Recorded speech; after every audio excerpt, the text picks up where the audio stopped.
Salut, bonjour. J'espère que le vendredi se passe bien. J'espère que vous avez bien commencé votre début de week-end. Voilà, je reprends présente au rendez-vous que nous avons fixé. Voilà, depuis dernièrement, euh, pour la publication de tous les vendredis, je reprends présente. Je suis là aujourd'hui pour vous parler d'un problème de santé qui est considéré comme mineur, mais qui est vécu comme une fatalité par beaucoup de personnes, de la manière par laquelle elle affecte leur vie sociale, la manière par laquelle elle représente un stress pour beaucoup de personnes, de la manière par laquelle elle peut être considérée comme un handicap dans la vie, non seulement sociale, mais aussi professionnelle. Il s'agit de la mauvaise haleine, encore appelée halitose. En effet, qu'est-ce que la mauvaise haleine? Tout simplement, c'est le fait pour une personne d'avoir une bouche qui dégage une odeur assez incommodante, une odeur qui met mal à l'aise, une odeur qui ne donne pas envie de parler avec la personne. Et qu'est-ce qui peut causer la mauvaise haleine? On peut avoir une mauvaise hygiène bucco-dentaire à l'origine de la mauvaise haleine. Tout simplement peut-être parce qu'on ne respecte pas le nombre de brossages, c'est-à-dire le brossage bi-quotidien, minimum 2 fois par jour, le matin et le soir, après les repas et non avant. Je précise bien après les repas, c'est-à-dire le petit déjeuner. Après le petit déjeuner, voilà, on va se brosser les dents. Et le soir au coucher, quand on est sûr que plus rien ne va entrer dans la bouche, on va également se brosser les dents. Donc, lorsqu'on se brosse les dents ainsi, ça permet d'éliminer les débris alimentaires dans la bouche. Parce qu'en fait, c'est lorsque nous laissons ces débris alimentaires-là dans notre bouche, les bactéries présentes dans notre cavité buccale vont venir utiliser ces débris alimentaires-là, les consommer et comme déchets, ils vont éliminer des produits chimiques à base de soufre. Et ces produits chimiques à base de soufre sont très mal odorants. C'est en fait ces produits-là qui sont à l'origine de la mauvaise haleine qu'on peut observer chez certaines personnes. Donc la première base pour éviter la mauvaise haleine, c'est de se brosser minimum 2 fois par jour, après les repas de préférence. Et au cours de la journée, quand on n'a pas possibilité de se brosser à l'extérieur, on peut tout simplement, après un repas, se rincer la bouche avec de l'eau simple. Question au moins de diminuer la quantité de débris alimentaires qui restent dans la bouche après le repas. Il faut noter également que il est recommandé de se faire consulter chez un chirurgien dentiste au moins 1 fois par an. Au cours de cette consultation, le chirurgien dentiste pourra détecter s'il n'y a pas une infection ou une affection bucco-dentaire à l'origine de la mauvaise haleine. Il pourra s'agir par exemple d'une carie dentaire, d'un abcès gingival par exemple, d'une gingivite tout simplement, de la plaque dentaire, du tartre, bref, toutes ces choses qui peuvent occasionner une mauvaise haleine.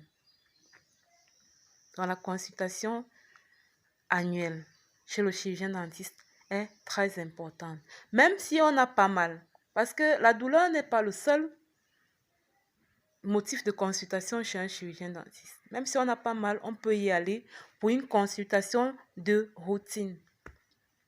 Et il faut noter que les personnes qui souffrent souvent de mauvaise haleine, parfois ne sont même pas au courant de leur état bucco-dentaire. C'est-à-dire quoi? Tellement les cellules sensitives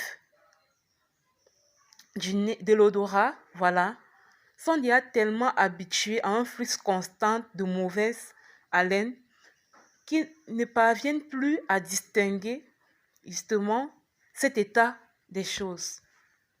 Je prends un petit exemple pour illustrer les choses. Ça veut dire que vous êtes tellement habitué à vivre dans un environnement pollué, où l'air est tellement pollué, qu'à un moment donné, vous ne vous rendez même pas compte à quel point l'air est pollué. Sauf si vous voyagez, vous vous déplacez pour aller dans un endroit, peut-être à la campagne, où l'air est un peu plus pur. Ce n'est qu'à ce moment que vous pourriez constater une différence. Donc, pour savoir si nous avons la mauvaise haleine, nous pouvons demander à quelqu'un dans notre entourage, voilà, d'humer un peu notre haleine et de nous faire un rapport.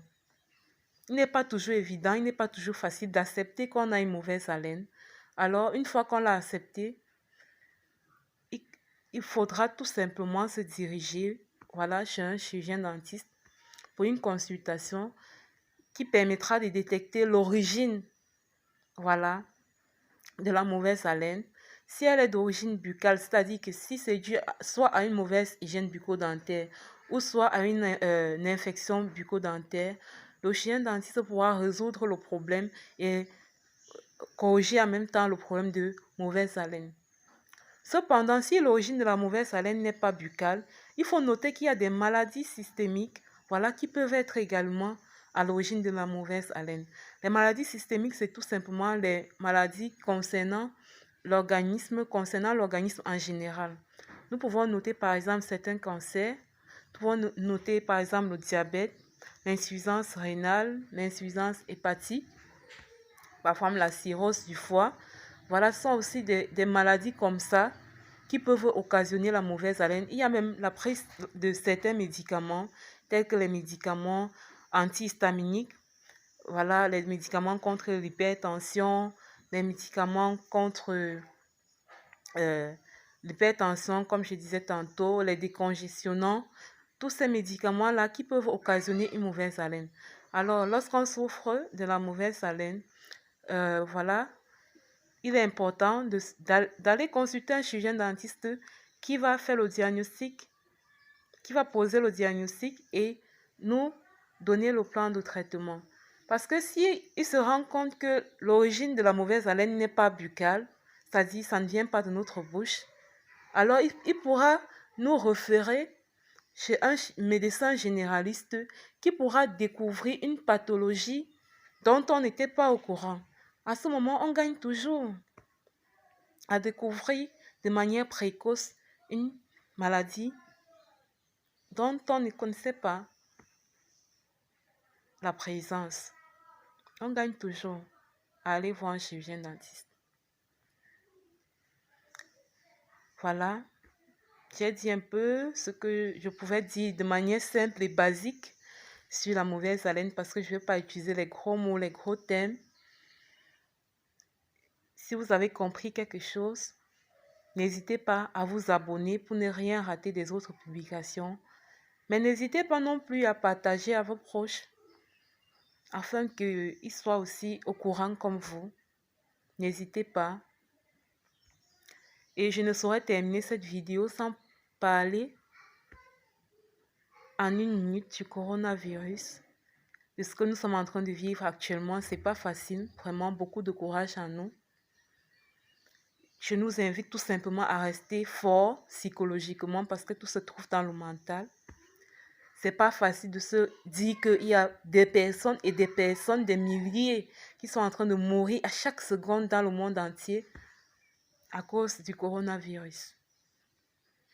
Restons forts et protégeons-nous, protégeons nos proches, notre entourage, ne serait-ce qu'en respectant les mesures basiques d'hygiène, notamment le lavage des mains. Ne vous fatiguez pas de vous laver les mains.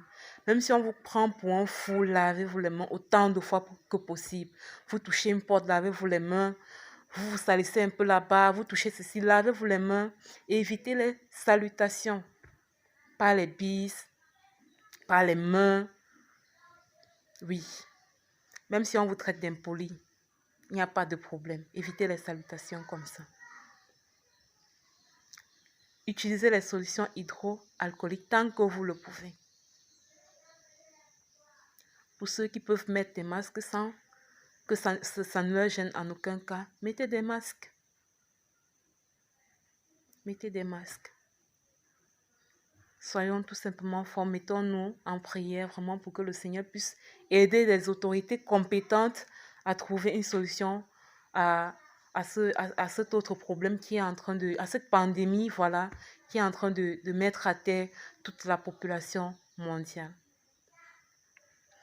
En espérant que vous avez pris plaisir à m'écouter, voilà, laissez-moi un petit pouce et on se revoit à vendredi prochain. D'ici là, portez-vous bien. Que Dieu vous bénisse, qu'il bénisse vos efforts, qu'il bénisse vos business, qu'il bénisse vos familles. Je vous aime. Ciao.